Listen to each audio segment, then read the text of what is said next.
और यूपी चुनाव से जुड़ी इस वक्त की बड़ी खबर आपको बता दें, थोड़ी देर में बीजेपी प्रेस कॉन्फ्रेंस करने वाली है और मुद्दा इसका यह रहने वाला है कि यूपी में सहयोगियों की सीटों का ऐलान किया जा सकता है। आज निषाद पार्टी और अपना दल की सीटों का ऐलान संभव है। आपको बता दें, पहले ही ऐलान हो चुका है 15 सीटों पर निषाद पार्टी चुनाव लड़ेगी। इधर अपना दल को कितनी सीटें मिलती हैं? प्रशांत देव हमारे साथ जुड़ चुके हैं, मेरे सहयोगी इस पर अपडेट्स के साथ सीधा उनका रुख कर लेते हैं। प्रशांत, सीटें तो लगभग क्योंकि 16 सीटें बताया जा रहा है निषाद पार्टी, लेकिन अपना दल को कितनी सीटें मिल सकती हैं और क्या कौन कौन सी सीटों पर चुनाव लड़ेंगे ये दल, आज इसमें प्रेस कॉन्फ्रेंस में क्लियर हो जाएगा? इस समय यूपी के बराबर माइलेज मिलती है आपको। देखिए, जो बीजेपी प्रेस कॉन्फ्रेंस करने वाली है, जो जानकारी मिली है उसमें सहयोगी दलों के साथ सीट शेयरिंग का फॉर्मूला क्या है और किसको कितनी सीट दे रहे हैं, कौन कहां से चुनाव लड़ेगा, इस पर खुलासा हो जाएगा। हमारे साथ आज जो मीटिंग हुई है उसमें संजय निषाद थे, अपना दल की अनुप्रिया पटेल थी, उन लोगों के साथ मीटिंग हुई है। संजय निषाद हमारे साथ हैं, उनसे बात करते हैं कि क्या मीटिंग का एजेंडा था और क्या क्या तय हुआ है। संजय जी, सवेरे जो मीटिंग हुई बहुत महत्वपूर्ण थी। आप लोग कई घंटे धर्मेंद्र प्रधान के साथ उस मीटिंग में थे, मंत्रणा में थे, तो सीट शेयरिंग का जो फॉर्मूला था वो तय हो गया है और क्या क्या उसमें तय हुआ, कौन कहाँ से चुनाव लड़ेगा, कितनी सीट पर आप चुनाव लड़ेंगे, क्या रणनीति रहेगी आपकी पार्टी की भाजपा के साथ, वो जरा बताइए। अब आज की मीटिंग बहुत महत्वपूर्ण थी। उसमें तय हुआ कि 2022 की जीत कैसे सुनिश्चित हो और जीत के समीकरण में कौन सी सीटें निषाद पार्टी के कार्यकर्ता जो जीत के समीकरण में बैठ सकते हैं कि अपने सिंबल पर, भारतीय जनता पार्टी के सिंबल पर, वो सब लगभग तय हो चुका है। और भारतीय जनता पार्टी बड़े भाई की भूमिका में थी और हम लोग छोटे भाई हैं, उनके ऊपर थे। और उन्होंने कहा कि मैंने कहा भाई अब भाई मैं बहुत बोल चुका हूँ, अब भारतीय जनता पार्टी को बोलना है। और उन्होंने तय किया नहीं कि वो प्रेस कॉन्फ्रेंस करेंगे और जल्दी बोलेंगे। और 2022 की जीत के लिए फिर से पुनः भारतीय जनता पार्टी की सरकार बनी। एनडीए ने जो ये हुआ आज तय हुआ कि न तो भारतीय जनता पार्टी लड़ रही है, न निषाद पार्टी, न तो अपना दल है। अब इस बार एनडीए चुनाव लड़ रही है और एनडीए को 403 पर हम लोग मिलकर लड़ रहे हैं। ये जो सीट का मामला है ये जीत का एक विषय है और उस सीट में कोई लफड़े नहीं है, न कोई पेंच है, न कोई समस्या है।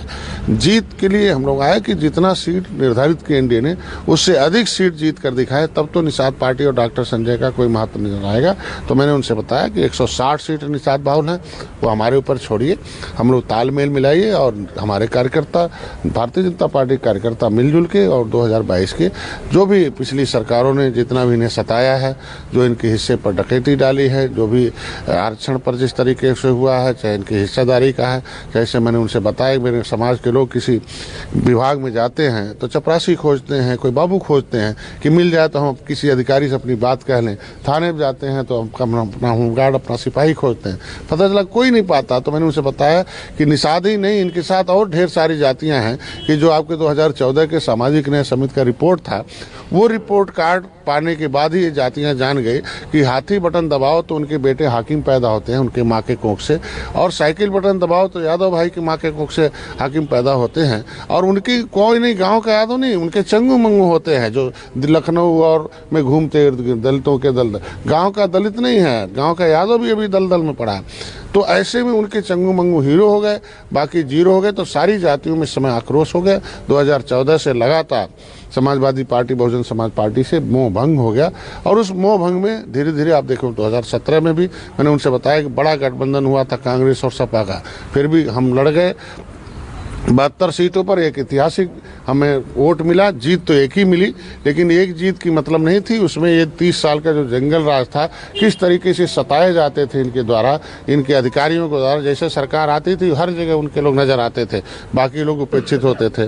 तो मैंने उनसे बताया कि भाई 2019 नंबर कितना तय हुआ है? 2019 में हम लोग मोदी जी के साथ आए, एक ऐतिहासिक जो नंबर मैं उनसे बता दिया कि 15 सीटों के आसपास निषाद पार्टी लड़ेगी और ज्यादा सीटों पर भारतीय निषाद पार्टी अपने भोजन भरी सिंबल पर लड़ेगी और कुछ सीटों पर भारतीय जनता पार्टी के सिंबल पर लड़ेगी। मैंने उनसे बता चुका हूँ और वो खुलासा भारतीय जनता पार्टी करेगी कहाँ कैसे लड़ेंगे, उन्हीं से सुना जाए तो अच्छा रहेगा। अभी प्रेस कॉन्फ्रेंस संयुक्त होगा और उसमें हो जाएगा। कब तक प्रेस कॉन्फ्रेंस में कुछ बात हुई होगी आपकी बीजेपी से? आज हो जाएगी? आज के लिए कहा था, आज हो जाए या कल हो जाए, आज ही हो जाना चाहिए क्योंकि अब समय नहीं है और इसे जल्दी से होना चाहिए।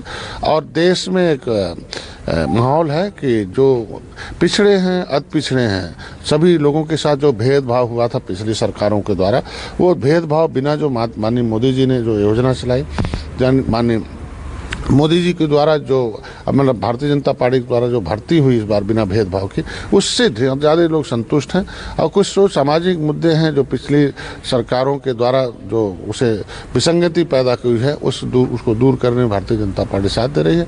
मैंने उनसे बताया भाई हम लोगों के सपने जो है, निषाद पार्टी का सपना सीट से ज़्यादा सपना है कि जीत है, और जीत में वो सपना छुपा हुआ कि जो उनकी 2 जून की रोटी, कपड़े, मकान 70 साल से छीने गए, 578 जातियों ने देश को आज़ाद कराया था। अंथा समय inquiry committee, criminal tribes act inquiry committee 1949-50 ये कांग्रेस ने कूड़ेदान में डाल दिया था, उसे कांग्रेस से मोह भंग हो गया। उनके खिलाफ मैंने मुकदमा लिखा रखा है शैलजा और मुकुल वासनी के आरक्षण की फाइल गायब कराने में। और आज के दिन में सब बताया कि किस तरीके से इनके साथ हुए, इनके वर्ग 3 की, वर्ग 4 की जमीन छीने गई। तो सभी समस्याएं आज के दिन में एक साझा हुआ कि जो पिछली सरकारों के द्वारा कितने नुकसान किए गए हैं और भारतीय जनता पार्टी ने क्या दिया है।